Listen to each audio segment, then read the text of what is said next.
Brought to you by Penguin.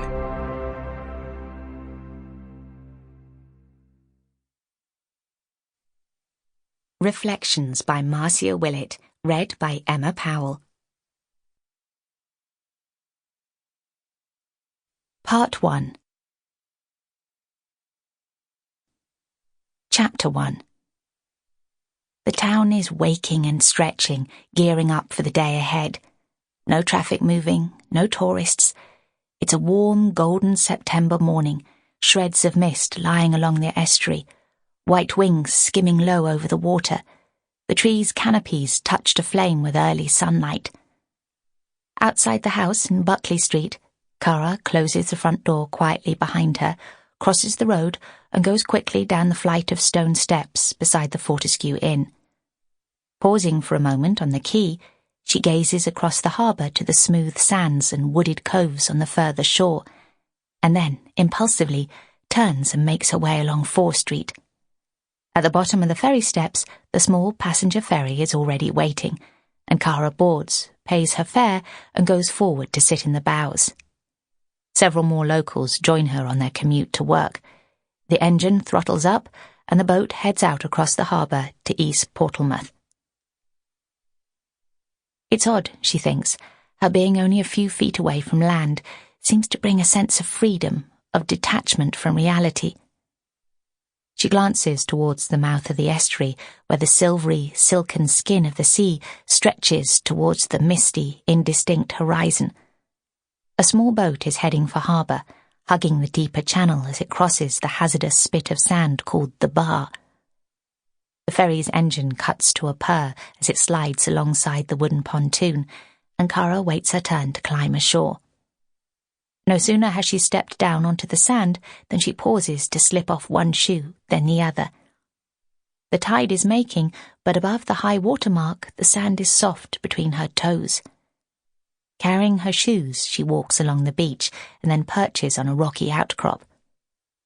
In all the 30 years since her older brother, Max, bought the house in Buckley Street, it seems to Cara that Salcombe never changes. Time is irrelevant.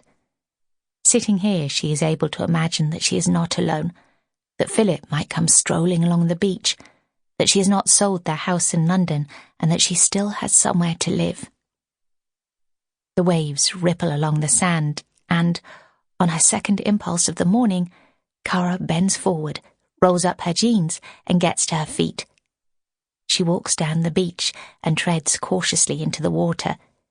It is warm on her bare skin, and she stands, feeling it ebb and flow around her ankles, watching a dinghy being rowed out to one of the yachts at anchor further up the river.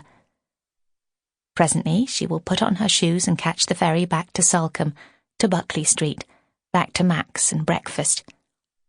Just for this moment, however, she will remain caught up in her memories, listening to the cry of the seabirds, the hush of the sea, and the sounds of Salcombe waking up across the river. Cosmo Trent drives slowly in these steep, narrow lanes behind Salcombe. This is not because he is nervous, but because he has discovered that through nearly every farm gateway or round an unexpected bend in a lane, a photographic opportunity might be revealed. Here is one, a miracle of composition. Cosmo brakes and reverses to find the exact perspective. Between high banks of alder, thorn, and hazel, the brackish waters of a narrow creek flow right up to the lane's edge. On the bank above the creek, a house is almost hidden by the trees, but a flight of steps leads down to a landing stage. A wooden footbridge spans the stream, and on the far bank, amongst the reeds, a sign has been thrust into the mud. Private, no fishing. A small dinghy, which has floated upstream of its mooring, is now wedged by the rising tide beneath the rickety footbridge. Beyond this scene, downstream, a swan is sailing gracefully towards the wider reaches of the estuary. As he sits, turned sideways to look through the passenger window, Cosmo is aware of a movement in the back of the car. He glances round to see Reggie watching him. Framed by his long floppy ears, his brown spaniel's eyes manage to look both patient and reproachful. "Sorry, old..." Sample complete. Ready to continue?